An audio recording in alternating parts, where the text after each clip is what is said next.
Boa noite a todos vocês. Quem está chegando, seja muito bem-vindo. É com muita alegria que nós iniciamos aí esse evento tão esperado da Comissão de Responsabilidade Civil da OAB do Paraná. Nós somos conhecidos já por estimular o debate com relação a todos os temas da responsabilidade civil. E hoje não vai ser diferente. Nós estamos aqui para conversar com vocês, com o nosso convidado, sobre talvez uma das abordagens mais práticas das ações de indenização, que é o momento da sustentação oral. Então, se preparem, porque eu tenho certeza que o nosso convidado vai contribuir sobremaneira com a experiência que ele tem na área de responsabilidade civil, participando ali de uma Câmara que trata especificamente dessa matéria, e que neste tempo de debate você vai poder pescar, vamos dizer assim, um pouquinho da experiência dos outros colegas, o que, sem sombra de dúvidas, é muito importante para te ajudar a compreender como que você pode aprimorar aí a tua prática profissional. Então, acho que o pessoal está entrando bem devagar, né? Para você que não está chegando agora, mais uma vez, seja bem-vindo. Eu quero aproveitar esses minutos iniciais para agradecer a tua presença, a presença de todos os que vão nos assistir mais tarde pelo YouTube, para agradecer ao OAB pelo espaço que sempre nos dá para trabalhar aí a responsabilidade civil e os temas correlatos a ela, para agradecer a todos os membros da comissão que se dedicam com tanto carinho, com tanto cuidado aos projetos da Comissão de Responsabilidade Civil da OAB do Paraná, agradecer principalmente ao nosso convidado, o desembargador Gilberto Ferreira, que abrilhanta essa noite, nos concedendo aí alguns minutos do seu tempo. Quero agradecer também de modo especial a Elise, que é a chefe de gabinete do desembargador Gilberto, que ficou em contato comigo por bastante tempo aí, nos ajudando a coordenar tudo isso que a gente vai fazer aqui hoje. Enfim, agradecer ao nosso público que sempre nos prestigia, né? A gente tem um público cativo, graças a Deus. Ana, nós já estamos com bastante pessoas participando? 35, né? Muito bem. Antes de passar a palavra para os meus colegas, eu quero mais uma vez dizer que esse tema, sustentação oral nas ações de indenização, para mim é um dos temas mais encantadores de toda a prática da responsabilidade civil. Ao longo do tempo que eu tenho de trabalho, de advocacia, enfim, nessa área, eu converso com muitas pessoas sobre vários assuntos e sempre que posso falo sobre esse, né, sobre sustentação oral. Particularmente é uma das coisas que eu mais gosto de fazer. Você sabe que advogado tem um monte de coisa para fazer, né? Ele faz petição, ele conversa com o cliente, ele fica esperando chegar cliente, né? Ele tem que elaborar peça de defesa, petição inicial, entender um pouco de assuntos que normalmente não estão dentro da sua expertise. Pensa aí naqueles casos de responsabilidade médica, né?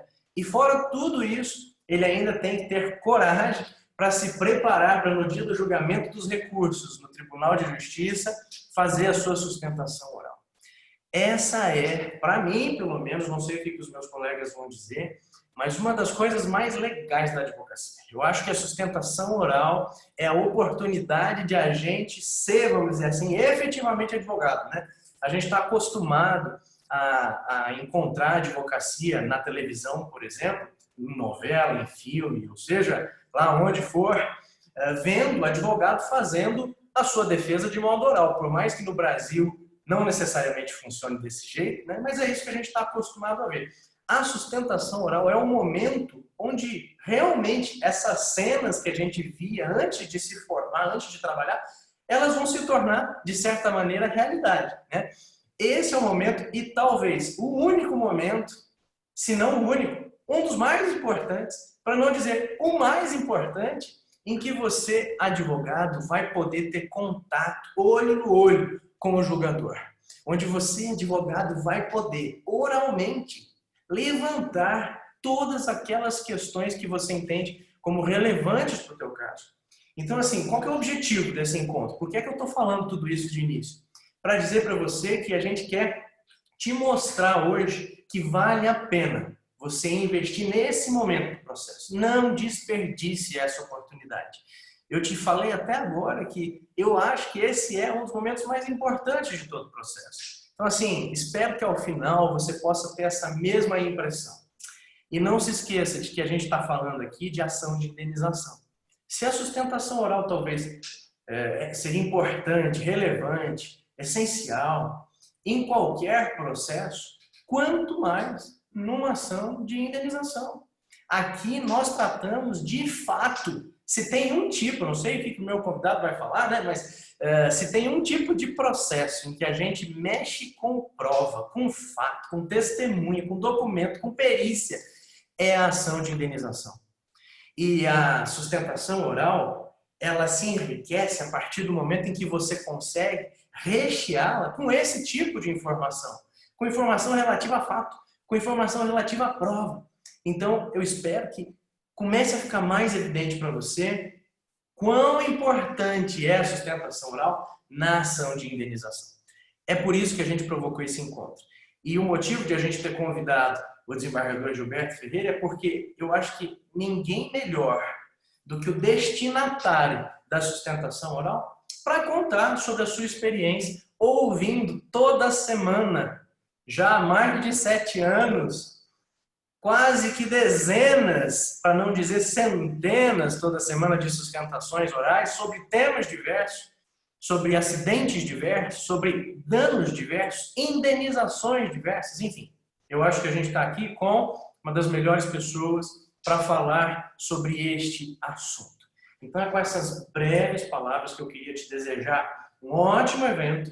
Eu queria te agradecer mais uma vez por prestigiar esse debate, te convidar participativamente, fazendo pergunta, questionando, e com tudo isso é que eu quero passar imediatamente a palavra para o Dr. Vitor Pavan, presidente da Comissão de Responsabilidade Civil da Subseção de Maringá, para falar também um pouquinho sobre a sua experiência, enfim, contribuir com a gente para encaminhar o nosso debate. Obrigado a todos. Vitor, a palavra é sua. Obrigado, meu amigo Gabriel. Boa noite a todos, especialmente ao nosso ilustre convidado, o Dr. Gilberto Ferreira. Em nome da Comissão de Responsabilidade Civil aqui da OAB de Maringá, em nome da OAB de Maringá, agradecemos a vossa disponibilidade em compartilhar conosco um pouco da experiência do dia a dia de tribunal nessa noite de sexta-feira, né? Enquanto muita gente está já curtindo o fim de semana, estamos aqui aprimorando a nossa técnica, a nossa atuação. Senhores, tenho a dizer que, para mim, a sustentação oral é um momento decisivo num processo de responsabilidade civil, e eu, particularmente, atuo muito com relação à fixação de quanto indenizatório. E uma coisa tem chamado a atenção aqui dos colegas da nossa subseção, e tem sido um ponto bem crítico, a meu ver, que é a falta de comunicação, por vezes, dos quantos fixados pelas câmaras do Tribunal de Justiça e pelas turmas recursais. Às vezes, em casos extremamente idênticos, se não similares ao extremo, o quanto um indenizatório diverge de maneira abissal. Eu tive experiências no tribunal, principalmente depois da definição do critério bifásico de quantificação, por exemplo, do dano moral, de para inscrição indevida no Serasa ou protesto indevido, indenizações que variam aí de 15 a 20 mil reais, enquanto a gente sabe que as turmas recursais têm mantido quantums que variam de 2 a 8, em média, quando muito 10, 12, se o caso, no entendimento da turma, for muito grave.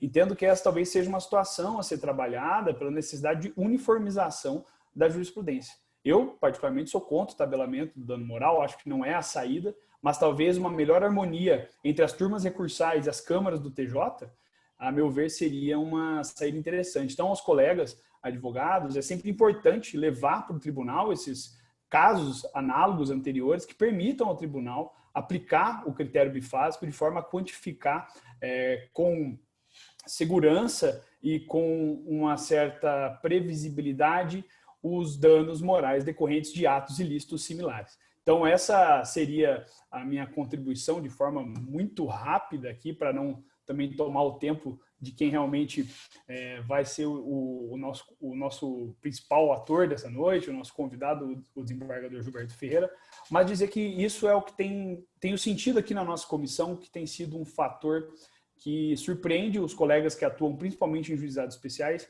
e eu, como tenho experiência de atuação tanto no TJ quanto nas turmas recursais, percebo que essa diferença realmente é abissal. A meu ver, o tribunal está andando bem, os quantos indenizatórios fixados nessas ações têm sido adequados, mas as turmas recursais ainda me parecem, ainda tropeçam um pouco no receio de deferir uma verba indenizatória muito alta e incorrer no, a meu ver, equivocado, entendimento do enriquecimento sem causa. Então, uma boa noite de debates a todos e passo imediatamente a palavra ao meu colega, o Dr. Renan Pereira, presidente da Comissão de Responsabilidade Civil desse Cianorte.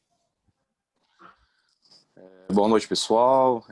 Queria agradecer aqui a disponibilidade, inicialmente, do Dr. Nobre Desembargador Gilberto Ferreira, em estar dedicando um pouco do seu tempo aqui para estar compartilhando o conhecimento conosco, né? E faço das palavras do nobre advogado e colega Vitor, assim como do Gabriel, com relação à importância do tema da sustentação oral nas ações de indenização. Falando a contribuição um pouco adversa do que o Vitor passou, de um termo um pouco mais técnico e prático, as impressões que eu queria trazer um pouco aqui para a nossa reunião seria as impressões dos colegas advogados da subseção de Cianorte com relação à importância da sustentação oral nos casos concretos. Tá? Porque o que acontece?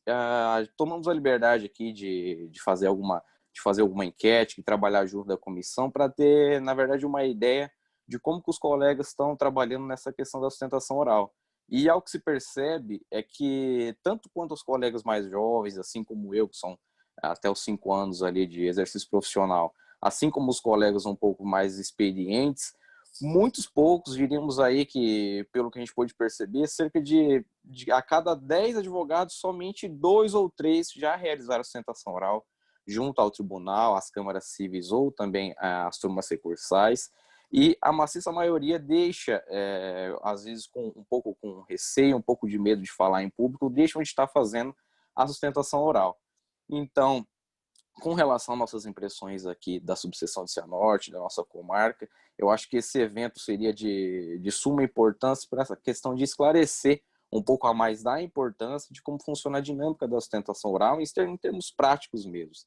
Até porque fosse criada uma linha de que os colegas que pouco utilizam, né, esse termo técnico, e como o Gabriel falou, se não o mais importante no meio de todo esse conceito probatório do processo, para que tenha um pouco mais de consenso, de experiência e convivência, né, para poder estar praticando esse ato da sustentação oral e lograr êxito em tudo aquilo que está sendo discutido. Nós temos aqui uma dificuldade em razão da distância, né, às vezes da capital, em estar fazendo a questão da sustentação oral, mas com as sessões virtuais aí tudo melhorou, né?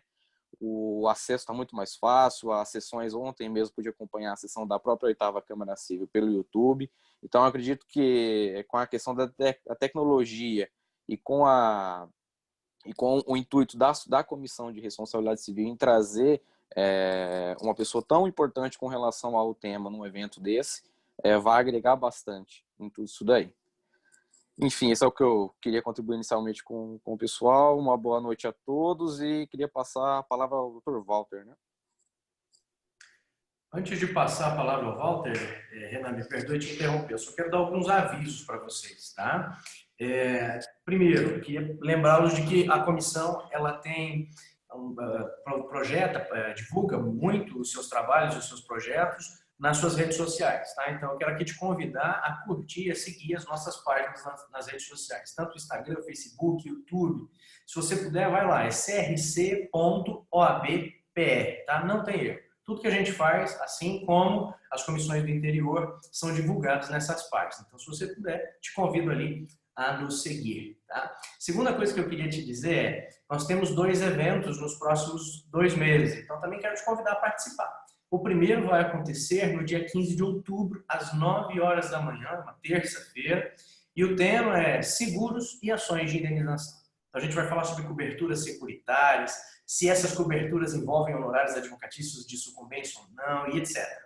Esse é um evento que nós fazemos em parceria com a Comissão de Direito Securitário, então fica o convite para você. Se puder, por favor, se inscreva e participe. E o segundo é um café da manhã com os advogados iniciantes, principalmente você que trabalha no interior, que mora no interior, fica o convite, tá? No dia 10 de novembro, terça-feira, às 9 horas da manhã, todos esses eventos de modo virtual, nós vamos tomar café da manhã juntos, conversar sobre o tema prova pericial nas ações de indenização.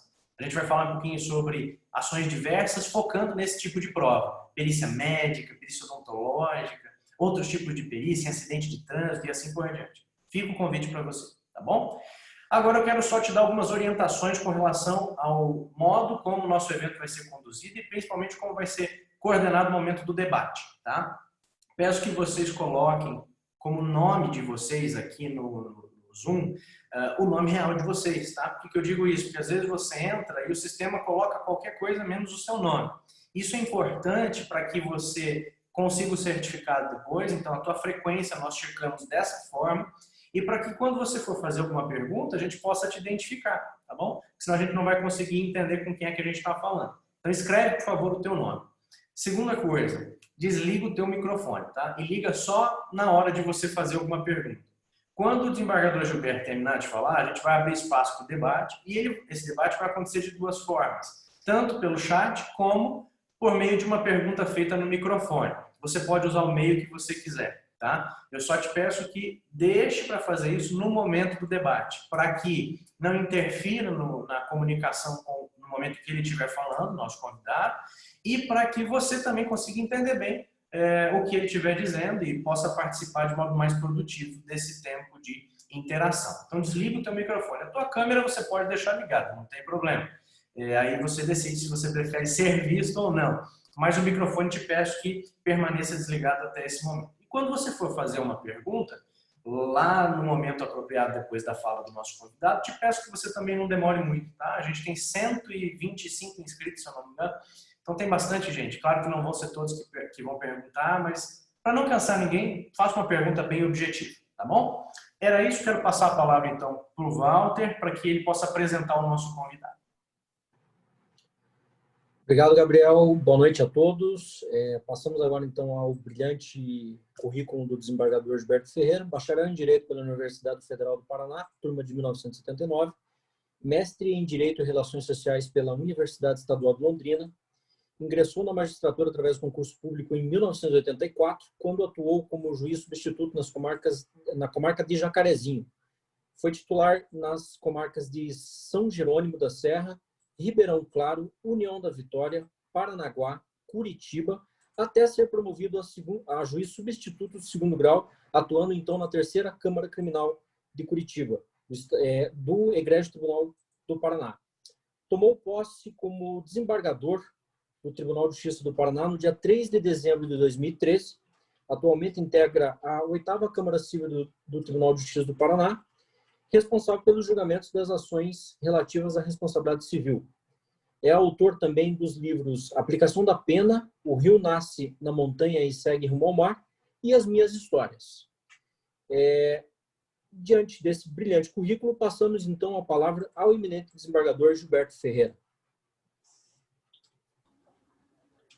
Uma boa noite a todos. É com muita satisfação que eu aqui me encontro para atender aí um convite que eu julguei irrecusável do Dr. Gabriel Bittencourt. E é uma satisfação muito grande, então, eu poder dialogar com todos os advogados que estão nos assistindo, nos ouvindo também. Eu quero cumprimentar o Dr. Cássio Lisandro Teles, esse extraordinário presidente da OAB do Paraná, também o Dr. Gabriel, e já agradecendo a ele pelo convite que me fez, pela oportunidade que me dá. Também quero cumprimentar o Dr. Vitor Pavan, que acabou de usar a palavra aí da querida Maringá. Dr. Vitor, para Maringá eu fiz um poema, não fiz para Cianorte ainda, uma pequena trova, Dr. Renan, mas para Maringá eu já tenho uma pronta, que diz assim, porque Maringá é conhecido como cidade cantora, né? Que diz assim, explica, linda cantora, o erro que em teu nome há, sendo tão encantadora, porque a chamam Maringá. Se é tão encantadora, porque a chamam de Maringá. O meu retorno está bom, hein? Como está chegando, doutor? Tá bom, pode continuar. Tá bom? Tá bom. Muito bem. Então, continuando aqui a sessão de cumprimentos, quero cumprimentar e agradecer também ao Dr. Walter pelas palavras gentis que me endereçou. Ao Dr. Ciro Bruning, que logo no começo também se apresentou ali na nossa sala. Também a Ana, que está nos bastidores, aí, pelo que eu vi, o nome dela, o Gabriel falando com ela. E eu, antes de começar aqui, eu fiz, na verdade, primeiro, Se alguém tem, vamos dizer, capacidade, se alguém tem credencial para falar de sustentação oral, seria esse que está coordenando o evento, o doutor Gabriel, que é um dos advogados que eu julgo dos brilhantes em termos de sustentação oral. Ele é um professor mesmo. Mas eu fui convidado, então, usurpei essa função, que seria do doutor Gabriel. Mas antes de eu entrar imediatamente no tema, e eu vou me ficar dentro dos 20 minutos que me foram concedidos, eu quero fazer uma homenagem, já que estamos falando em oradores, em sustentação oral, eu queria fazer uma homenagem muito, muito especial a um advogado que nos deixou já há alguns anos, mas foi um dos maiores advogados, mais brilhantes tribunos que eu vi em toda a minha vida. Chamava-se Dr. Moacir Correia Filho. Certamente os advogados mais jovens também não o conhecem, mas os antigos sabem de quem falo. Um homem brilhante, educado, gentil, profundamente conhecedor de direito, professor de direito penal e brilhante na oratória. E ele não dava tiro para errar. Quando ele fazia muita sustentação júri, né? Quando ele via que tinha algum risco, ele pedia ele pedia a condenação do réu com uma pena mais branda. Enfim, ele foi extraordinário, então eu quero fazer essa homenagem ao Dr. Moacir, onde ele estiver, aí também que isso chegue aos ouvidos dos filhos deles. É uma pessoa que eu tive a maior honra em conhecer. Sobre a sustentação oral em si, eu montei aqui 10 itenzinhos, que eu falarei rapidamente sobre cada um deles. O primeiro, eu começo pela importância. A importância da sustentação oral. E vou citar aqui uma frase que eu achei muito legal, do Victor Hugo, o grande Victor Hugo, que diz assim: as palavras têm a leveza do vento e a força da tempestade. Vejam que frase profunda. As palavras têm a leveza do vento, mas têm a força da tempestade. A importância da sustentação oral, eu vou fazer referência a um fato que eu vivenciei por muitos anos no interior como juiz. E vocês vão se lembrar, não sei se ainda é assim hoje, talvez ainda seja. Mas eu me recordo perfeitamente que depois que nós fazíamos audiência, ouvíamos as testemunhas, eu abria a palavra para os debates orais. E quase que invariavelmente os advogados diziam: doutor, vamos substituir essas alegações orais por memoriais escritos. Vamos abrir um prazo para cada um, assim a gente pode examinar bem os autos e a gente faz a alegação depois tranquilamente. Isso era mais ou menos uma praxe naquele tempo. E eu sempre pensei assim: ora, que grande oportunidade jogada fora.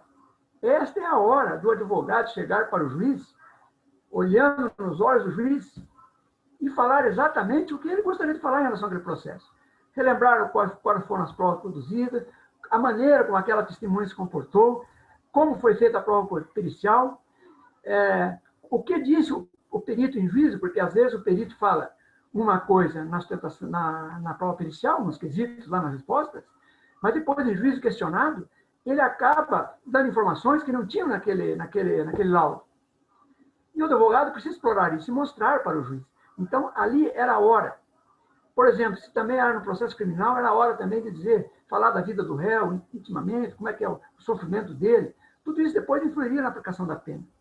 Então, esse era um espaço que eu entendo que os advogados perdiam. E quando eu fui professor da Escola da Magistratura, eu dava aula de prática civil, eu sempre recomendava isso aos alunos. Quando o juiz lhes der a palavra, ou se o juiz pedir ele próprio para deixar as alegações finais por memoriais, digam que não, que vocês não querem, que vocês querem fazer sustentação agora. E fariam ali, naquele ato. Independente se o juiz anotasse ou não no processo aquelas alegações. O importante era que o juiz prestasse atenção efetivamente no que o advogado estava falando. Então, por aí, eu vejo a importância mesmo real que tem a alegação, a sustentação oral. Porque o advogado, quando vai para a sustentação, ele tem que ter em mente que ele precisa convencer. O juiz, o desembargador, quando faz a leitura do seu voto, a grande maioria lê, às vezes demoradamente, é verdade. Isso é muito... Não teria que fazer um resumo. Na nossa Câmara, procura-se fazer resumos. Mas, enfim, o juiz, em tese, ele não tem que convencer, porque ele tem que convencer a ele e os colegas dele para votarem de acordo com ele, mas Se os colegas divergirem, ele vai ter que aceitar, não tem como. Quer dizer, mas, na verdade, quem tem que convencer mesmo é o advogado. O advogado tem que convencer. E aí ele tem que ter essa habilidade, tem que aproveitar esse momento importantíssimo, que é a sustentação oral. Eu me lembro que, um belo dia, eu recebi uma visita de um advogado no corredor do Tribunal de Justiça. O advogado disse assim: doutor, eu deixei de fazer uma sustentação oral porque achei que a matéria era tranquila. E nós perdemos a causa. E é uma causa importante porque vai dar um prejuízo enorme para o meu cliente. O meu cliente sofreu, o pai dele sofreu um acidente, morreu, a pessoa que causou esse acidente foi embora para o Japão, não vai ter condições mais de pagar esse valor, e a única possibilidade de pagamento disso é através da seguradora. E o tribunal entendeu que não havia responsabilidade da seguradora. E ele falou: mas isso não está correto. Aí fui conversar com ele e falou: eu não fiz sustentação oral. Veja, se ele tivesse feito a sustentação oral, ele próprio teria mostrado para os desembargadores ali as razões, né? Mostrar que lá na pólice havia sim a previsão de que naquele caso a seguradora era responsável. Mas ele não fez e veio falar comigo. Aí eu pedi, eu não tinha participado daquele julgamento que tinha viajado no dia, mas eu fazia parte do COR e, portanto, nos embargos de declaração, eu pedi vistas e aí examinei a matéria e foi mostrado para o colega que realmente havia um equívoco e a decisão foi invertida, foi mudada. Mas veja, aconteceu um outro caso também no Tribunal Regional Eleitoral, onde eu trabalhei lá, sabe, o senhor, eu fui juiz eleitoral, e eu me lembro que lá, perto da eleição, assim, naqueles dias que se varava a madrugada, e a sustentação oral lá é muito dinâmica, tudo muito dinâmico lá dentro. E uma advogada, ela ficou esperando a hora dela sustentar, e bem naquela hora, ela foi ao banheiro. E a hora que chamaram ela para a sustentação, ela não estava presente, o processo seguiu. E justamente o pai dela foi considerado inelegível. Houve um prejuízo terrível para ela. E ela depois chorou, explicou que ela tinha decisões precedentes para mostrar, uma série de questões que ela queria destacar no processo, que provavelmente talvez ajudasse o pai dela a se manter candidato. E não foi o que aconteceu. Ela chorou muito, ficou muito entristecida. Mas vejam, ela saiu na hora da sustentação oral e perdeu uma grande oportunidade, que era sustentar. Então, senhores, eu vejo, assim, de suma importância que se faça sustentação oral. O único problema é que deve-se fazer uma seleção. Não é em todos os casos que é necessário sustentar. É preciso que o advogado faça uma seleção mesmo, mas a sustentação oral é fundamental. Eu vou voltar a falar dela depois ainda. No item 2, eu escrevi aqui a inscrição. Por que eu coloquei a inscrição? Porque quando tivemos um caso, julgamos na semana passada, o advogado, houve transferência do julgamento e o advogado não renovou o pedido de sustentação oral. O feito veio a julgamento, ele não sustentou, perdeu a causa e depois entrou com embargo de declaração tentando reverter. Mas a instrução normativa, na hipótese dele, era bem clara, dizendo que ele teria que ter renovado o pedido. E ele não renovou. Era o caso que este caso estava para ser julgado na pauta normal, antes da pandemia. Com a pandemia foi transferido para a sustentação, para a pauta virtual, e ele não requereu. Então, é preciso ficar atento. Quando um desembargador pede vista dos autos e adia o julgamento, antes, de repente, da sustentação oral, o advogado deve renovar o pedido. E também, dependendo das circunstâncias em que há um pedido de vista, seria interessante que o advogado também usasse a palavra, que é direito dele, fizesse sustentação oral, no quórum estendido. Porque, às vezes, há uma divergência. Por exemplo, eu faço uma divergência. E essa divergência, de repente, precisa ser melhor sustentada. O advogado, então, tem o direito de fazer a sustentação de novo para os novos desembargadores. Que muitas vezes eles falam, não há necessidade, muitas vezes não há mesmo. Mas, em alguns casos pontuais, seria importante que o advogado insistisse, dizer, não, eu quero gastar mais 2, 3 minutos, 5 minutos, mas eu tenho alguns pontos a destacar conforme o voto prolatado aí, o voto divergente que acabou de ser prolatado. Outro item que eu anotei aqui, e claro, todos esses itens aqui, eu estou falando por falar, né? Porque não há nenhuma necessidade a vocês, todos vocês são mais professores do que eu aqui. Eu sou apenas um aprendiz. Mas eu anotei aqui, porque eu julgo importante, a questão da apresentação pessoal. Eu não sou uma pessoa formalista.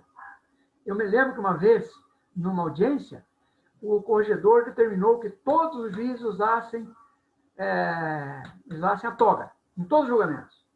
E eu, por determinação do corredor, eu passei a usar. Eu só usava a toga no júri, não usava nas audiências, porque em lugar pequeno, às vezes as testemunhas ficam até assustadas de ver aquele homem de capa preta e tal. A gente sabe dessas dificuldades. Às vezes em algum lugar é muito calor. Se o advogado não usava, eu também não usava. Mas eu passei a usar e depois foi liberado o uso da toga.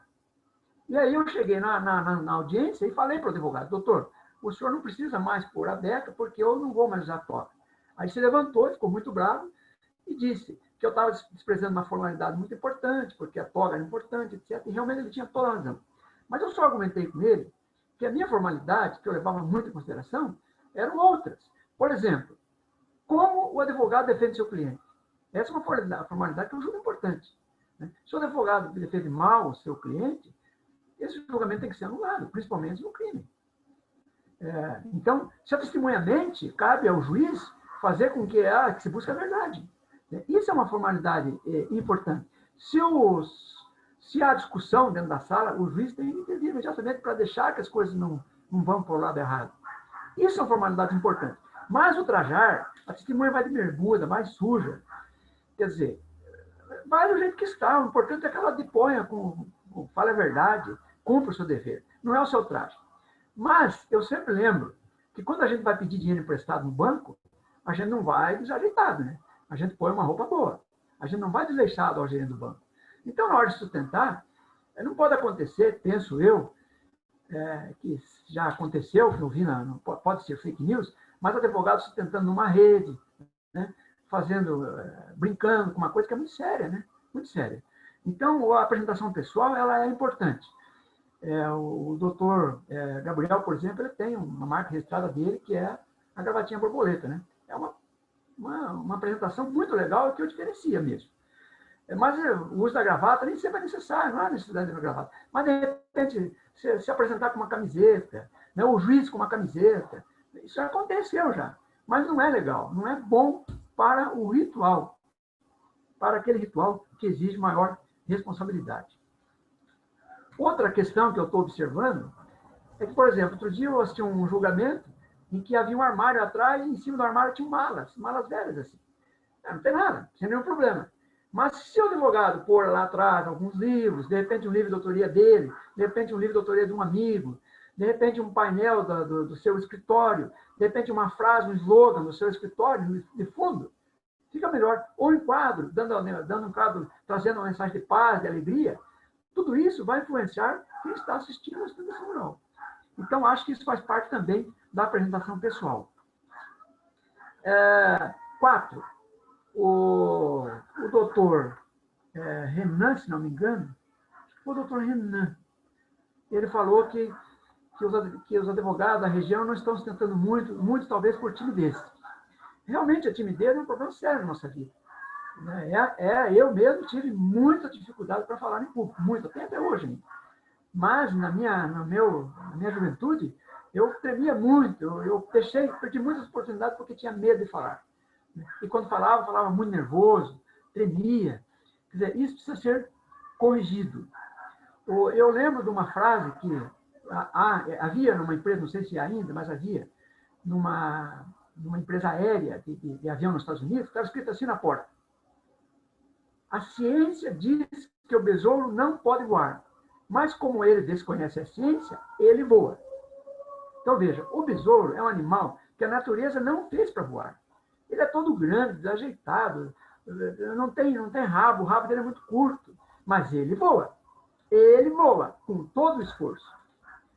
Outra, a pedra, o diamante, por exemplo. O diamante, quando ele é encontrado, ele é uma pedra tosca. Ele só vai brilhar depois com o trabalho que se faz nele.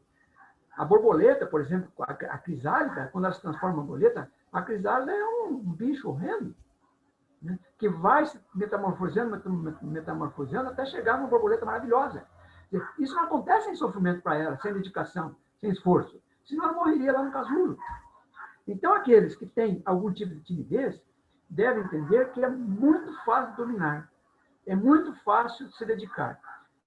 É preciso que você faça cursos, enfim, que você faça treinamentos, mas que não se desanime. Que, com certeza, tocar instrumentos é a mesma coisa. Quem pega o instrumento pela primeira vez acha que nunca vai conseguir tocar.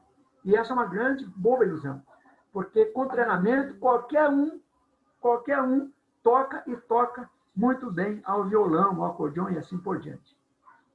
Outro item que eu acho importante é estudar bem o processo. Vocês sabem que é importante, não há a menor dúvida, mas eu quero destacar.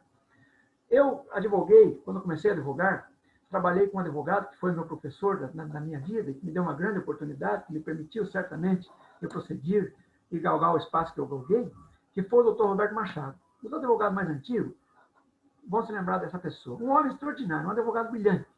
Só para você ter uma ideia, ele trabalhava na época com 2 máquinas de escrever, uma de cada lado, e fazia 2 petições ao mesmo tempo. Trabalhava numa, trabalhava na outra, e em pouco tempo a petição estava pronta. Ele tinha uma biblioteca muito grande, e a maioria dos livros ele já tinha lido ou repassado por aqueles livros. Ele conhecia muito. E a primeira coisa que ele me ensinou, quando eu fui a uma audiência, foi o seguinte: ele falou assim, Gilberto, quando você for para uma audiência, você põe na tua cabeça que você é melhor que o advogado adversário, que você é melhor que o promotor, e que você é muito melhor que o juiz, que você tem mais conhecimento, que você é mais dedicado, que você põe isso na tua cabeça. Agora, Gilberto, se você chegar numa audiência, encontrar lá um juiz brilhante, um advogado adversário brilhante, né? Se você encontrar isso, você tem que ter certeza de que você conhece o processo mais do que todos eles. Se você não tiver isso, Gilberto, você não vá para uma audiência. Então, o conhecimento do processo, eu julgo fundamental para qualquer profissional do direito, mas principalmente para fazer uma sustentação oral. Por quê? Porque conhecendo o processo, se o advogado vai falar depois do outro, alguma questão que o advogado trouxe de lá, que possa não corresponder exatamente à verdade, ou possa ter uma outra conotação, ele conhecendo o processo, ele vai saber mostrar. E às vezes também o desembargador pode ter alguma dúvida e consultar, e ele deverá ter condições de responder imediatamente. Isso fará a diferença no julgamento. No item 6, eu estou dentro do meu horário ainda, acho que tenho mais uns 10 minutinhos, 5 minutinhos, vou terminando. Doutor Gabriel. No item 6 é aquilo que os senhores estão pedindo. O que dizer numa sustentação oral? O que eu vou falar numa sustentação oral? Ora, eu acho que é o básico. Né? O que é o básico? É o essencial para convencer. Não adianta nada eu chegar lá e falar, ter um discurso maravilhoso e não ter conteúdo desse discurso. Eu preciso ter consciência de que eu preciso convencer. Muito bem. Então, como eu devo convencer? Primeiro, eu tenho que chamar atenção para os detalhes da prova. A nossa Câmara, principalmente, como foi dito pelo doutor Gabriel, bem dito, por sinal, a maioria dos julgamentos ele se dá com base nos fatos. O direito passa ao largo. A maioria dos julgamentos se dá nos fatos. É preciso que o advogado destaque muito bem como foi produzida a prova, em que circunstâncias foi produzida a prova. Isso é fundamental para o julgamento. E é fundamental, não é só para o relator, porque muitas vezes o relator já pode ter o seu conhecimento, porque estudou o processo, muitas vezes se leva já, ou na maioria das vezes, o voto já está pronto. Né? Nós temos o hábito de produzir os votos, os projetos de voto antes para discussão na Câmara, mas o relator já tem a sua convicção, mas os outros dois não têm. Então, o advogado que vai sustentar, quando ele lhe dá a palavra, e ele está sustentando sozinho, ele já sabe, pelo regimento, que se fosse favorável a ele, o relator já teria anunciado o voto, então ele sabe que já está tendo 1-0, ele tem que se esmerar e mostrar aqueles pontos que hão de colocar, pelo menos, em dúvida os outros dois julgadores. Colocando em dúvida os outros dois julgadores, eles vão pedir vista. E pedindo vista, vem a oportunidade de apresentar um novo memorial, trazer novos fatos, e o desembargador, então, reestudar a matéria e, quem sabe, até convencer o seu colega de mudar o seu voto, que eu acho muito natural que se mude voto. Né? Eu acho errado, às vezes, a pessoa insistir no seu erro só porque já prolatou o seu voto. Graças a Deus isso não acontece. É muito raro isso acontecer no nosso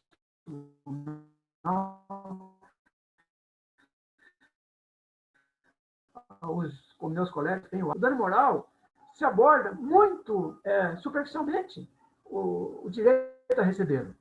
Se fala-se muito genérico. O autor teve sofrimento, o autor teve um desgaste emocional. Mas é preciso ir além, é preciso mostrar melhor os fatos. Isso, de repente, tem que ser produzido lá na instrução. Já trazer ali, levar testemunho que fale realmente da dor da pessoa, o sofrimento, tá? Explorar melhor isso. Porque, realmente, eu me lembro agora que meu filho mora fora daqui, comprou um apartamento e na hora de entregar eles não entregaram. Se fosse aqui no Brasil, eu tenho certeza que ele teria acesso a esse apartamento e, inclusive, teria dando moral a favor dele. Pelo sofrimento que ele teve, porque ele ficou anos se preparando para receber o apartamento. Comprou os seus móveis, se preparou para tudo e chegou lá na hora. Quer dizer, essas coisas precisam ser mostradas. Não adianta só na hora chegar para, olha, ele ficou muito triste porque perdeu o apartamento. Não, tem que mostrar. Comprovar que ele comprou móveis lá atrás, que ele projetou uma vida para mudar daquele apartamento, para que, então, haja dano moral. Outra questão que não é explorada muito bem é a questão dos honorários advocatícios, que é o ganha-pão dos senhores. Vejam, se aborda os honorários advocatícios de forma muito genérica. Né? Qual é a abordagem que tem que fazer os honorários advocatícios? Olha, o juiz me deu 15% só ali, mas é muito pouco. Por que é pouco? Porque eu fiz um trabalho muito bom. Olha como foi a minha petição inicial. Eu citei jurisprudência, eu citei doutrina, eu trouxe jurisprudência do Supremo, do Tribunal de Justiça. A minha descrição, eu abordei todos os fatos possíveis. Eu fiz umas alegações finais muito boas. Quer dizer, eu perdi muito tempo trabalhando nesses casos. O meu escritório inteiro trabalhou para eu conseguir ir, para fazer essas alegações. Quer dizer, então é preciso trabalhar melhor, trazer isso mais mastigado, né? Mais mastigado para o juiz fixar os honorários já sabendo do trabalho de dedicação. Porque eu fui advogado, eu sei como é difícil advogar, eu sei a luta, o trabalho. Eu sei o que é estar no outro lado do balcão. Eu sei o que é esperar e, às vezes, ser maltratado por funcionário, talvez, às vezes, pelos colegas, às vezes, por juízes, por promotor. Eu sei isso, já passei por tudo isso. Conheço muito bem esse caminho. Mas muitos dos meus colegas, eles acabaram de sair da escola, da faculdade, e já ingressaram na magistratura. Muito inteligentes, brilhantes, são juízes brilhantes, mas eles não conhecem muito bem a lida. Então, é preciso que a demonstração dos honorários advocatícios seja bem feita, seja esmiuçada. E isso tem que vir lá de trás já. Para quando chegar no tribunal, o tribunal ter elementos para avaliar e dizer, não, nesse caso, é justo que os honorários sejam elevados.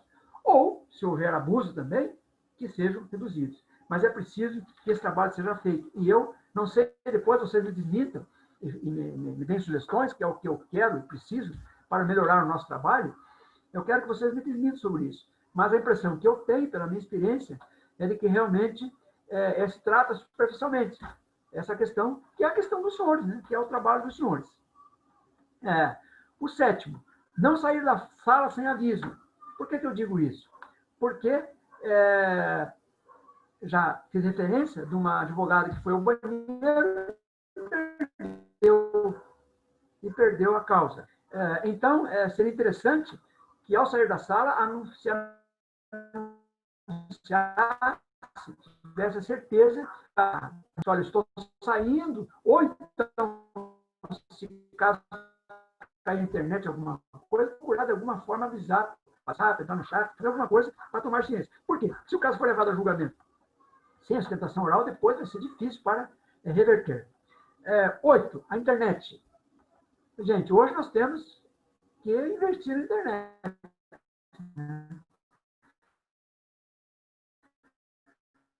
Os advogados hoje estão no interior, estão mais longe. Isso eu aconselho, porque às vezes eu vejo alguma dificuldade, a internet não é boa, às vezes o advogado não tem muita experiência ainda em manusear os aparelhos, às vezes isso traz dificuldade e às vezes atrapalha. O advogado tem problema no início da sustentação, por causa da internet, ele fica nervoso, isso vai dificultar o trabalho dele depois. 9. Essa questão é uma questão muito interessante, porque não há uma solução para ela, que é a seguinte: eu devo ler o texto que eu produzi para a sustentação oral?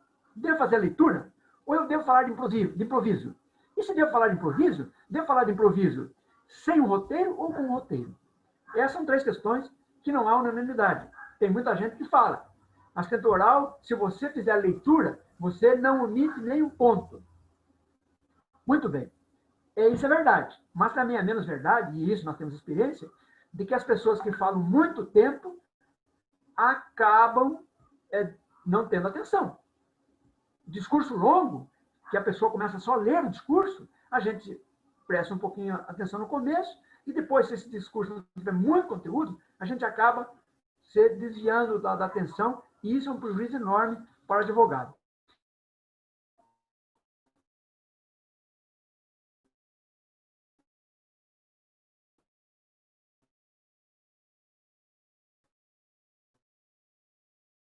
ler o texto é bom.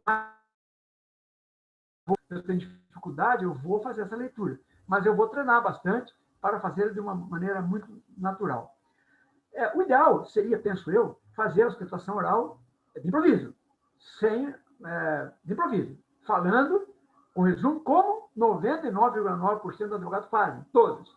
Muito bem, por sinal, eu fico de boca aberta, de queixo caído, para as sustentações orais que ouço. Pela habilidade que os advogados têm, em pouco tempo, condensar tudo que precisa ser dizer e dizer bem feito, de uma forma educada, gentil, com uma memória extraordinária. Eu fico para ver isso.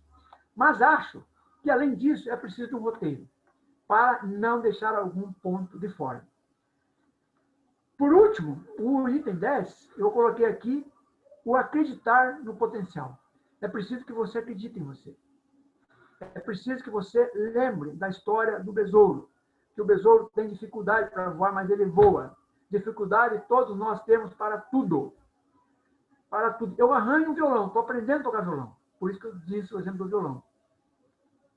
Mas, se eu fosse desanimar, eu já tinha deixado o violão há muito tempo. É preciso insistir. E é preciso mentalizar. Se eu vou fazer uma sustentação oral hoje, eu tenho que ficar mentalizado nela. É como, diz um treinador de futebol muito importante, bater o pênalti. Ele falou, se decida a hora de bater o pênalti lá no vestiário. E depois você não muda, você vai mentalizando como é que você vai fazer isso. Então, o advogado tem que acreditar no seu potencial, acreditar que ele vai falar bem, que ele vai convencer e que ele vai sair vitorioso na causa. E, naturalmente, estou falando assim, porque certamente ele vai sair vitorioso, porque de justiça era que ele saísse vitorioso. É evidentemente que um lado perde, né? Perde. Mas que não perca por falta do trabalho profissional. Que o trabalho profissional seja sempre bem feito. Eu, às vezes, encontro algumas coisas que me deixam tristes, porque, às vezes, a parte, na sua contestação, faz uma contestação genérica e esquece de impugnar alguns pontos que eu depois não posso alterar no julgamento, embora havendo injustiça. Então, vejam, o trabalho tem que ser do advogado, é como o trabalho do médico, como qualquer outro trabalho, como o meu trabalho. Temos que levar muito a sério. Senhores, fui além do que deveria ter ido nesse bate-papo muito informal. Quero agradecer a todos pela atenção e desejar uma boa noite. E fico aqui à disposição para, eventualmente, se puder responder algumas das questões. Certamente não poderei, não tenho assim um grande conhecimento jurídico para certamente saciar o interesse de todos vocês. Mas anotarei, fazer muita satisfação, aquilo que os senhores acham que nós deveremos melhorar nos nossos julgamentos. Eu sei que é muito preciso. E respondendo ao doutor Vitor sobre a unificação da jurisprudência, eu acho, doutor Vitor, que o senhor tem muita razão mesmo.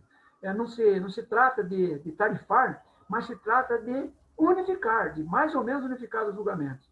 E a OAB poderia produzir um trabalho nesse sentido, fazendo um trabalho bem grande, um estudo bem profundo sobre essa matéria em todo o estado do Paraná e apresentar ao Tribunal de Justiça para uma análise melhor. Né? Porque isso vai depender, claro, isso tudo depende do convencimento do juiz. Mas o juiz pode também ser discutido com eles a forma de melhor adequar essa questão, que o doutor Vitor tem razão.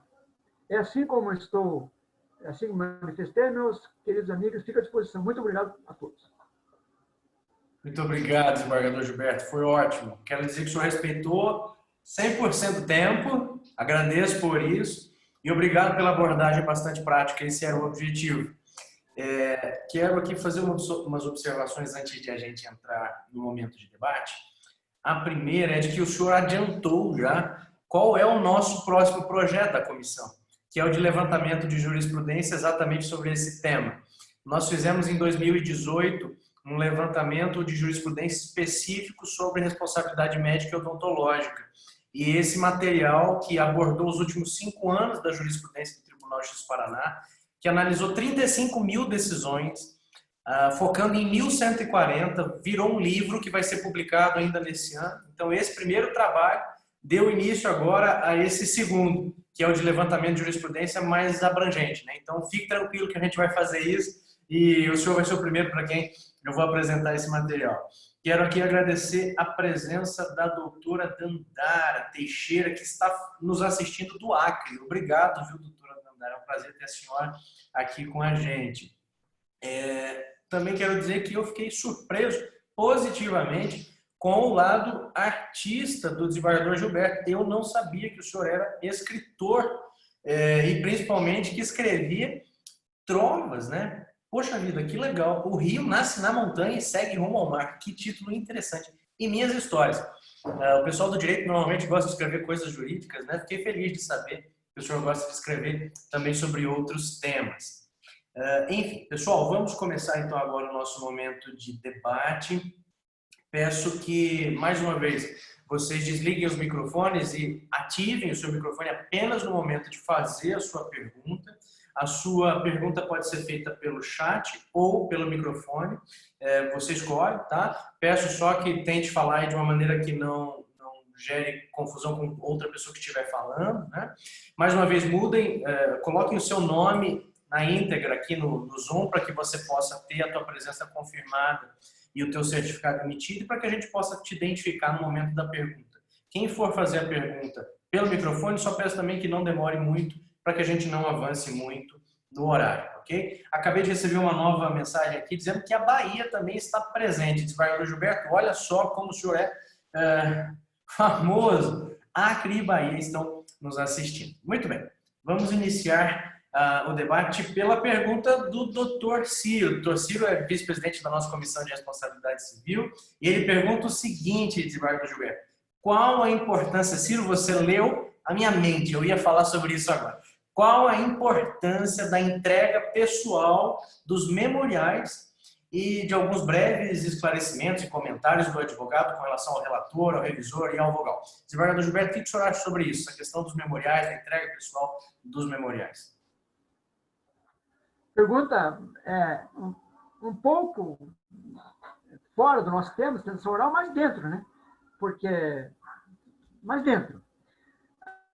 Vejam, alguns colegas não gostam muito de receber por questão de trabalho. Daí, às vezes, o memorial é entregue para o funcionário do gabinete, etc. Mas eu, particularmente, acho de extrema importância que o advogado entregue o memorial. Eu, particularmente. O advogado entregue e destaque alguns pontos. Há colegas que dizem, não, isso deve ser feito com os dois advogados, os dois lados. Isso é muito difícil fazer, porque outro advogado tem atividades para fazer. Então, eu acho muito interessante ouvir o advogado um resumo do que ele julga importante. Bom, se aquilo realmente servir para mim, fica na minha memória. Se não servir, sai fora. Quer dizer, então, eu ouço sempre. O que foi importante, eu guardo o que não foi. Mas, às vezes, é trazido algum fato que o julgador não percebeu. E vai perceber com essa manifestação. Então, eu julgo importante, sim, a entrega dos memoriais nos gabinetes. E isso vai acontecer tão logo nós retornemos, né? Certamente. Muito bem. Mais uma coisinha, doutor Gabriel. Estou me lembrando agora, quando eu comecei a advogar, eu fui advogar no Rio de Janeiro, em Petrópolis. E tinha uma questão lá complicada, um terreno que foi vendido, tinha que ser anulado rapidamente. E lá, naquele fórum, tinha um sistema interessante. O juiz marcava um dia para receber os advogados. E eles faziam filas.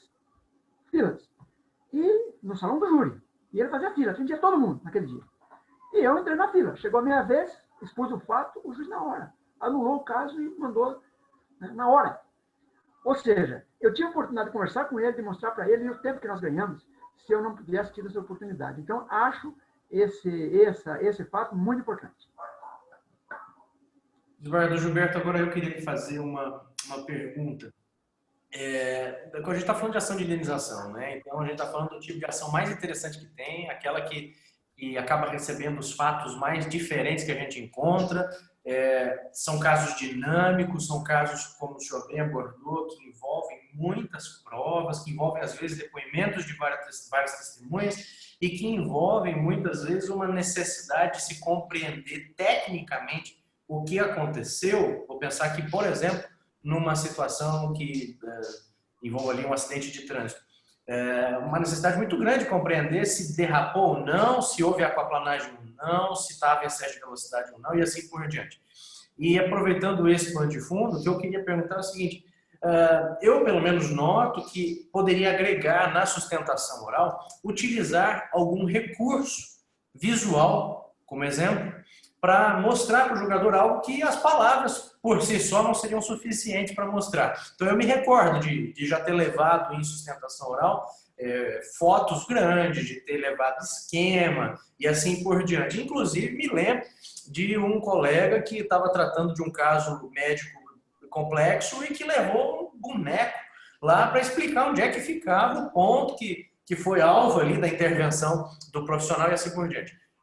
O senhor lembra de situações assim? Como é que na Câmara hoje vocês estão tratando esse tipo de recurso? É viável ou não? Dá para fazer ou não? Enfim, o que o senhor pensa sobre isso? Sim, perfeitamente. Eu acho muito importante. Inclusive, já revertemos alguns julgamentos por causa disso aí. Eu me lembro que o meu colega teve um acidente de trânsito e o meu colega tinha votado de uma forma. E tinha um vídeo sobre o acidente. E se olhasse rapidamente o vídeo, dava a impressão de que o relator estava certo no julgamento dele. Mas se você fosse produzir aquele vídeo devagarzinho, olhar atentamente, você ia verificar que ele estava equivocado. Então, esse detalhe, pequeno detalhe, que eu mostrei para ele com o vídeo, pausadamente, que ele se convenceu de que ele estava equivocado no julgamento dele. E outros tantos julgamentos, eu me lembro que uma vez também, o advogado insistiu em mostrar o vídeo, foi mostrar, e o vídeo esclarecia tudo. Não precisava falar mais nada, o vídeo esclarecia. E nós temos condições, sim, de fazer. Tem que mandar o vídeo para o tribunal e é possível que seja passado. A única coisa que precisa ser discutida, é o tempo, né? Porque eu posso levar lá um vídeo de 2 horas e a minha sustentação oral é de 15 minutos, né? Daí, será que eu não estou prejudicando a outra parte também? Né? Essa é uma discussão que tem que ser feita ainda. Com relação a isso, quando o vídeo é muito grande, o tempo é muito maior, né, do que aquele... Precisa ver o regimento interno, acho que o nosso regimento interno não traz previsão sobre essa matéria. Mas é uma casa a pensar. Mas é importante sim, doutor, com certeza. Muito bem. Agora eu queria abrir para se alguém da comissão ou alguém que está participando, mesmo não sendo da comissão, se gostaria de fazer alguma pergunta para o desembargador Gilberto. Pode também utilizar o recurso ali de levantar a mão, pode falar diretamente no microfone ou pode escrever no nosso chat. Vou abrir agora a palavra para vocês, se sintam à vontade para fazer os seus questionamentos. Apenas se você for utilizar o microfone, se apresente, né? E daí faça a sua pergunta.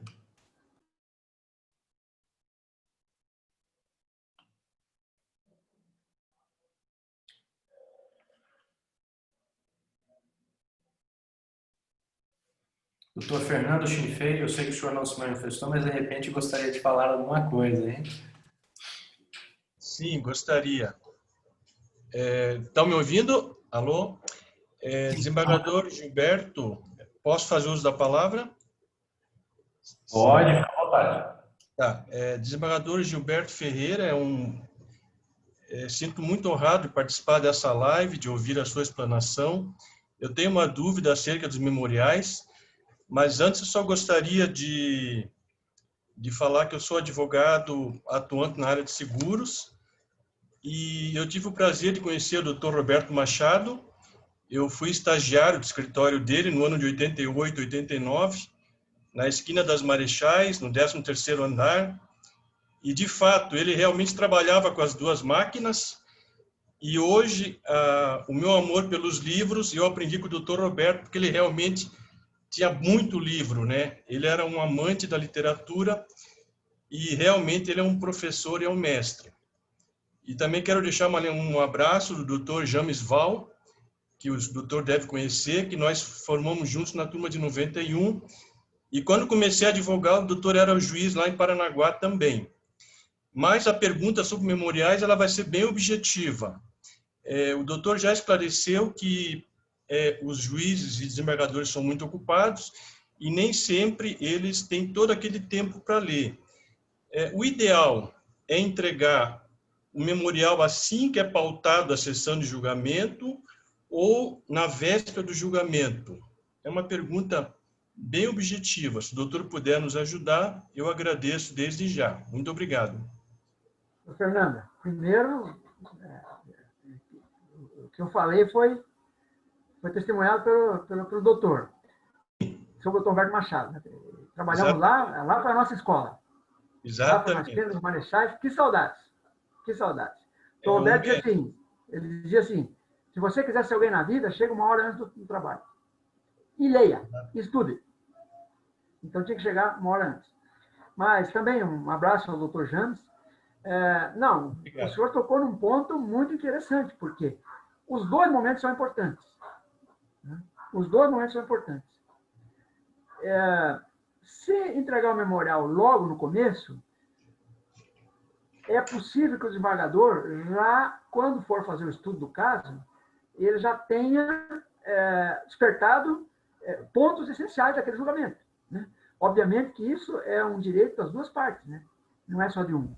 As duas partes, então, já terão trazido para ele pontos essenciais, que podem já influir no seu estudo do voto. Isso é importante. Como também é importante na veta de julgamento, principalmente se ele não é o relator. Se ele não é o relator. Porque se ele não é relator, entregar o memorial para ele muito cedo, ele não vai lembrar de nada mais quando vier o julgamento. Aí sim, se ele não é relator, se ele é o vogal, é importante que o memorial seja entregue próximo ao julgamento, com os detalhes. E outra coisa, memorial. Memorial é o que o nome diz, é uma memória. Não é para fazer um livro. Não é um memorial com 200 páginas. Aí, como é que vai? Não tem condição. Memorial tem que ser, se conseguir pôr numa folha, põe numa folha. Mas destaque naquela folha o que o juiz tem que ler para julgar.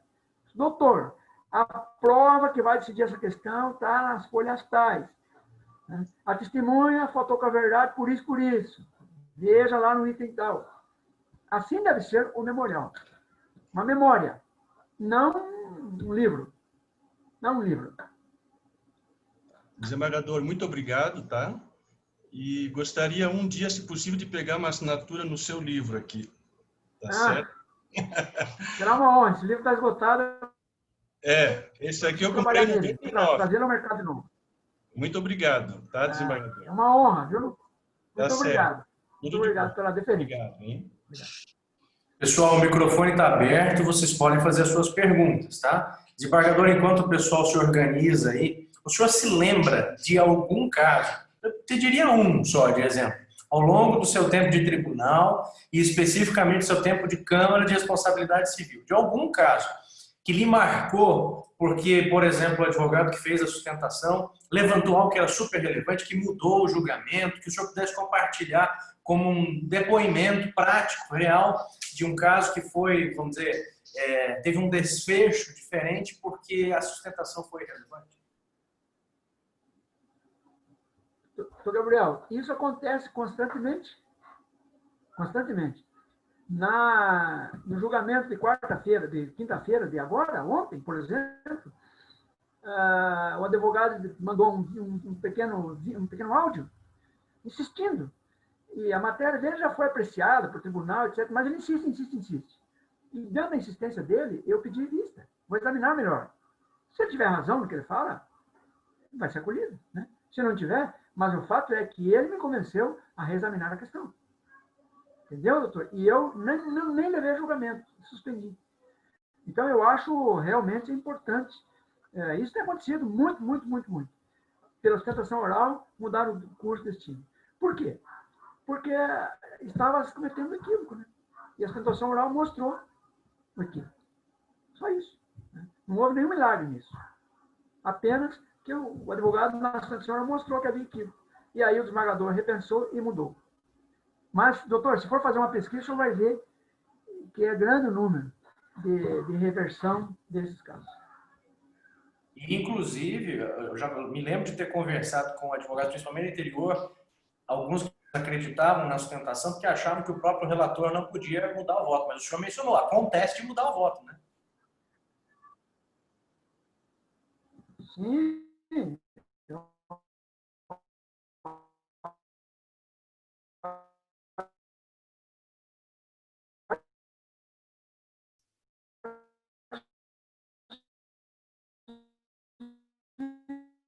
Uma virtude.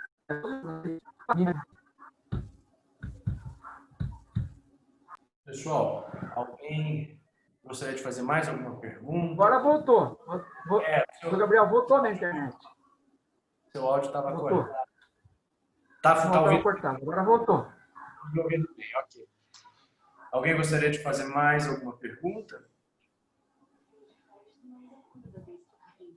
Estou ouvindo Posso alguém perguntar? ativado. Quem está falando? Só se apresenta. Peter falando. Boa noite a todos. Boa noite. É Peter, você que está falando? Peter, sou eu. Pois não, pode fazer a sua pergunta. Boa noite a todos. Minhas homenagens ao desembargador Gilberto e aproveitando essa oportunidade maravilhosa, a pergunta com relação às inovações tecnológicas agora junto ao tribunal, qual o seu ponto de vista acerca da possibilidade de juntarmos aos autos as alegações orais gravadas, em substituição às alegações presenciais virtuais? Porque agora nós temos essa opção de realizar essa sustentação oral. O profissional, o advogado, grava antecipadamente sua sustentação, observando os prazos, junta aos autos, em substituição àquela presencial virtual. Essa é a minha colocação. Agradecendo as palavras que foram ditas até o momento pelo eminente desembargador Trovador. Peter, é uma satisfação revê-lo. Trabalhamos juntos no juizado, não? Com certeza. Trabalhamos Bons juntos tempos, no juizado, na vara criminal também. saudades daquela época. Se não me falha a memória, trabalhamos também na vara criminal. Vara criminal também. Também? Também.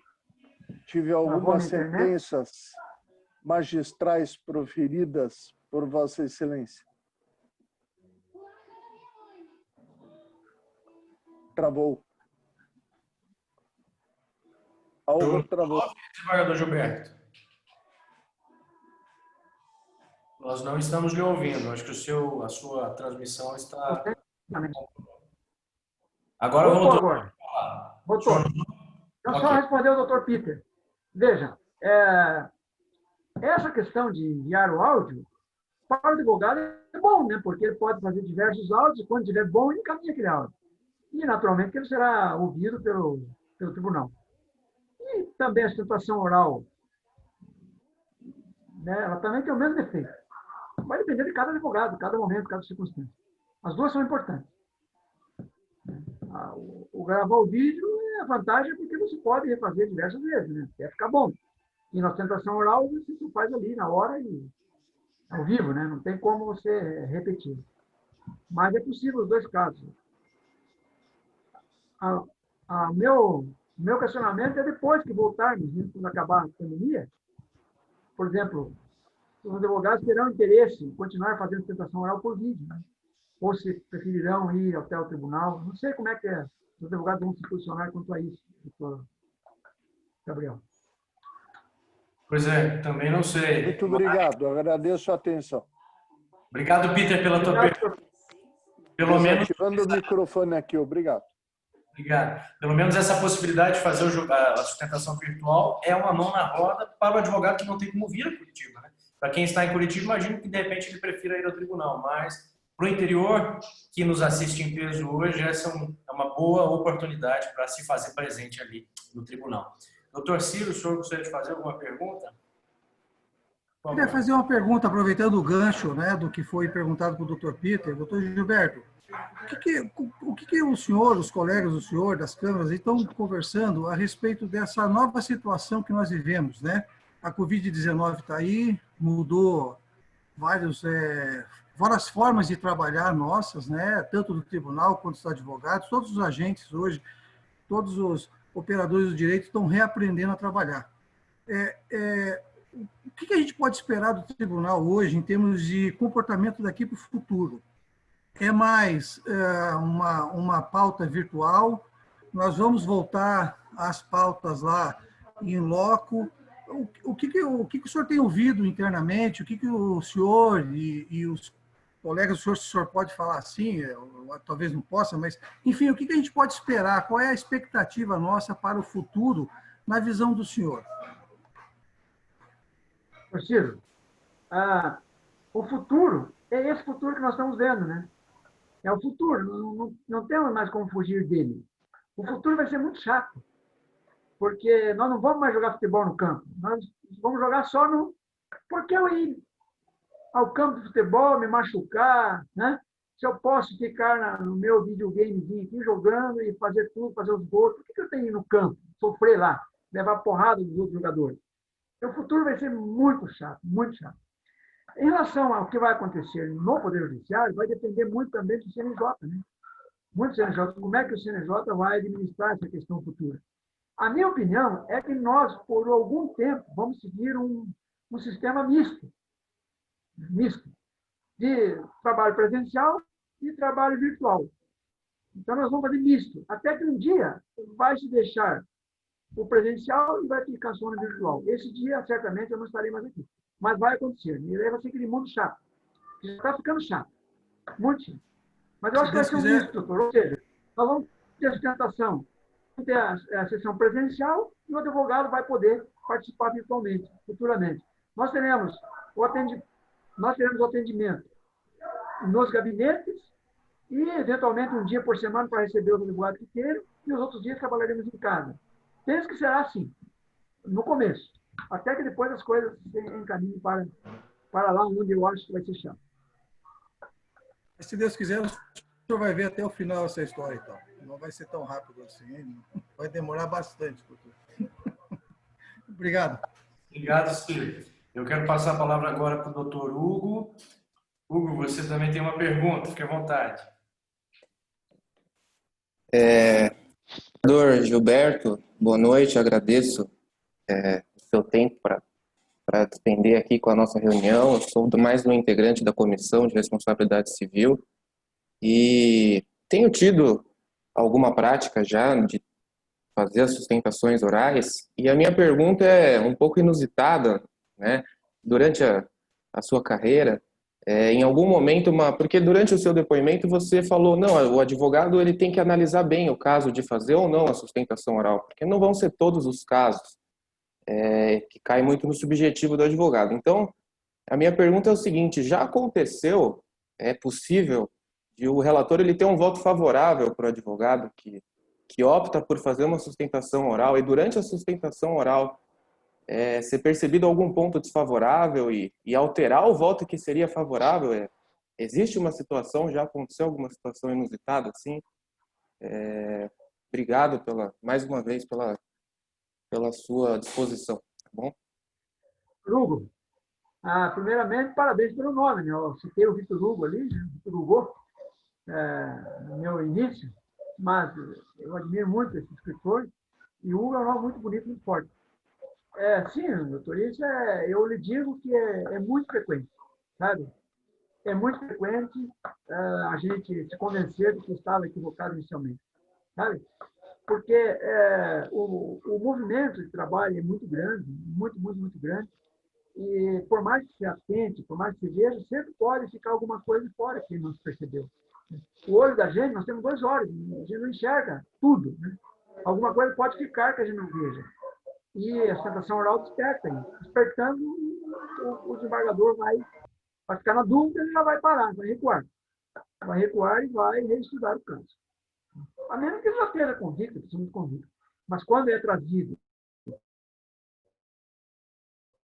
um fato importante, que realmente, ele com certeza vai. Isso é comum acontecer. É comum. Pessoal, alguém tem mais alguma pergunta? Aqui não tem nenhuma pergunta no chat, nenhuma mão levantada. Se você tiver alguma pergunta, pode falar no microfone, senão eu já vou encaminhar. Ô, Gabriel, vou fazer uma pergunta para o desembargador. Posso? Desembargador, o senhor observou agora há pouco que o retorno, praticamente do tribunal, tende a ser híbrido.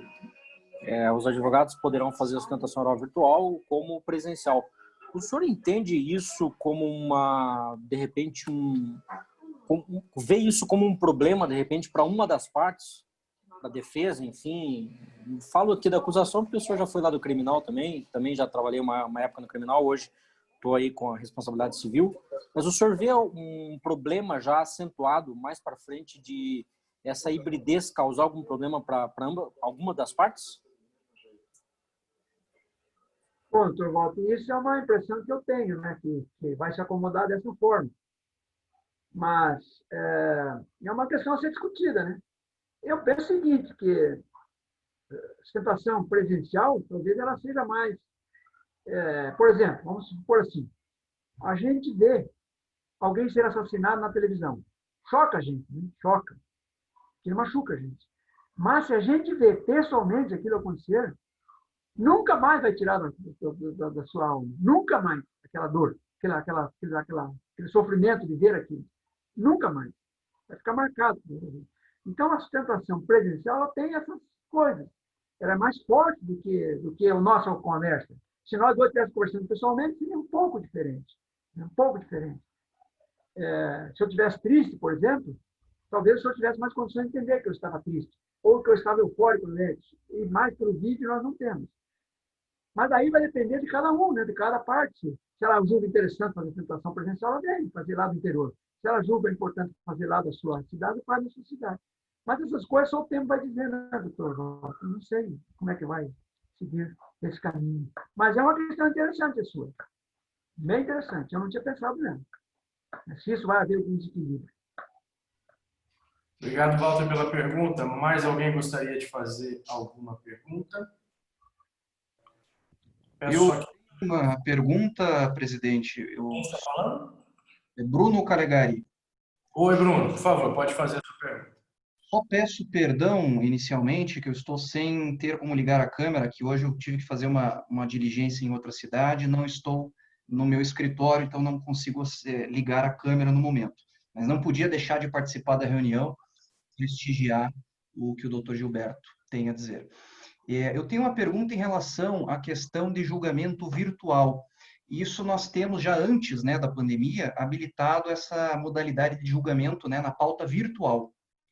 E posso estar falando algum tipo de besteira, mas parece que dá um pouco a entender que, às vezes, em julgamento de pauta virtual, a tendência é seguir o voto do relator, não tem tanta divergência quanto no julgamento presencial ou via videoconferência, né? A pauta virtual tem uma tendência, parece que maior, a ser seguido o voto do relator. É uma impressão, um equívoco gigante da minha parte, doutor, ou tem alguma diferença, alguma questão mais que tem essa tendência assim, em relação ao julgamento da pauta virtual?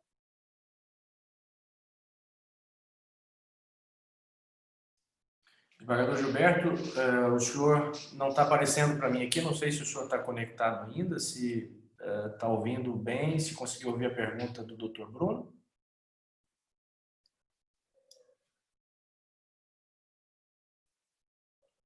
Pode ser que tenha acontecido algum problema de conexão. Peço que vocês aguardem apenas alguns segundinhos aí que ele deve estar retornando.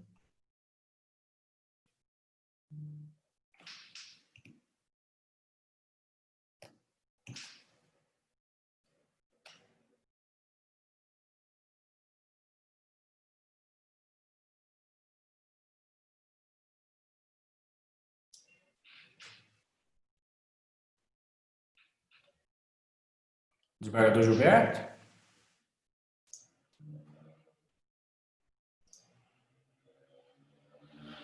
O senhor me ouve?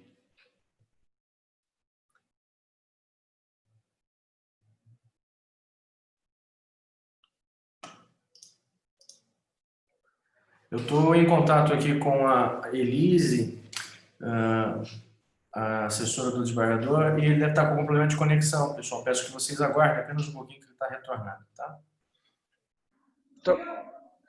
Tô Gabriel? Oi, desembargador. No celular. A minha caiu aqui mesmo. Tá certo. O senhor conseguiu ouvir a pergunta do Dr. Bruno? Não consegui. Peço que se ele faça gentileza de repetir. Então, Bruno, faz de novo a tua pergunta rapidamente, por favor.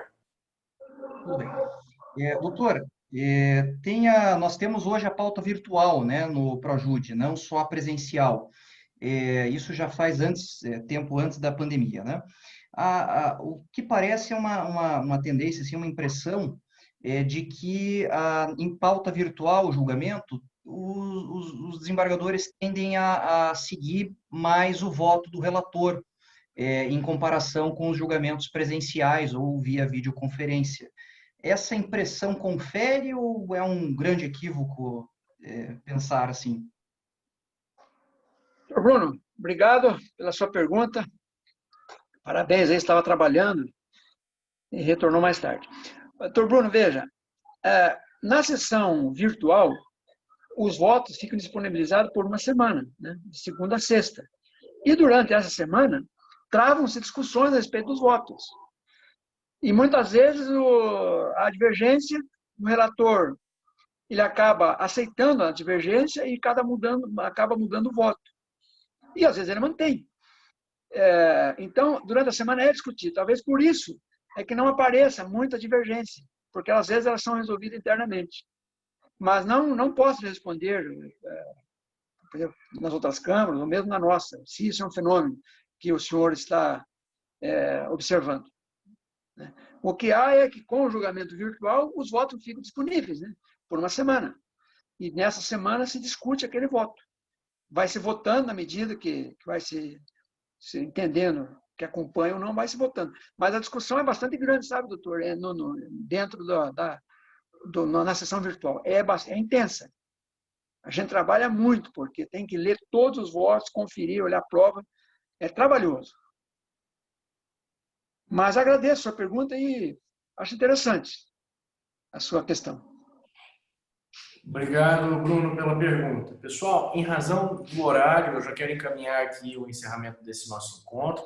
Quero agradecer a todos os que participaram. Nós tivemos aí recorde de inscrições para esse evento virtual. Elas se esgotaram rapidamente. Tivemos que abrir mais um pouquinho aí de inscrições para que vocês pudessem estar aqui. Tenho certeza de que o evento também terá bastante repercussão no YouTube depois que ele for levado para lá, né? Você pode assistir novamente se quiser. Então, quero te agradecer mesmo por acompanhar o trabalho da comissão e por estar aqui hoje numa sexta-feira à noite. Quero registrar algo que o desembargador Gilberto comentou na sua fala, que não importa aqui o quanto a gente reforce a importância, o valor da sustentação oral, se você não conhece o seu caso. Gente, alguém me disse isso há dias atrás, você precisa se apropriar do seu processo. Isso significa que você tem que conhecer ele de trás para frente. Você precisa saber de todos os detalhes, todas as informações, onde estão, em qual movimento, em qual página, se aconteceu assim ou não, que eu já vi advogado fazer sustentação oral e, infelizmente, para o seu próprio constrangimento, acabar sendo contrariado pelo relator, que mostrou que o que ele estava dizendo não é verdade. Então, assim, conheça o seu processo. Não adianta você ir para a sustentação oral despreparado. Fica esse registro a partir aí das dicas que o desembargador Gilberto nos passou. Então, obrigado pela tua presença. Obrigado, desembargador Gilberto, por ter atendido ao nosso convite numa sexta-feira à noite, estar aqui conosco. Muito, muito obrigado. Obrigado a Ana e ao pessoal da OAB pelo apoio para realizar esse evento, ao pessoal da comissão, mais uma vez a Elise, chefe de gabinete do desembargador Gilberto. Fiquem conosco nos próximos eventos, acompanhem tudo que a gente está fazendo. E antes de encerrar, desembargador Gilberto, se eu gostaria de dizer mais alguma coisa? Só palavra de agradecimento pela oportunidade que me deram de dialogar aí com os advogados. A finalidade nossa, eu sou um funcionário público, bem pago, e procuro honrar isso, o salário que ganho. Trabalho com muita dedicação, sempre aberto a todos para conversar, dialogar, enfim, procurar fazer o melhor, que o melhor é a justiça. Eu quero também agradecer a mensagem que eu vi aqui da doutora Dandara, do doutor Marcelo, né, o doutor Davi, agora estou vendo o doutor Davi da Araújo de Oliveira. Enfim, todos aqueles que nos ouviram, eu agradeço muito. Meu gabinete sempre é um gabinete aberto. Nessas épocas nós estamos tendo dificuldades, mas sempre estarei à disposição de todos. Muito obrigado a todos, tenham todos uma boa noite de descanso e um final de semana de muita alegria, de muita paz. É o que eu desejo a todos. Obrigado, desembargador. Obrigado a todos. Boa noite, bom fim de semana e até o próximo evento, pessoal. Tchau, tchau.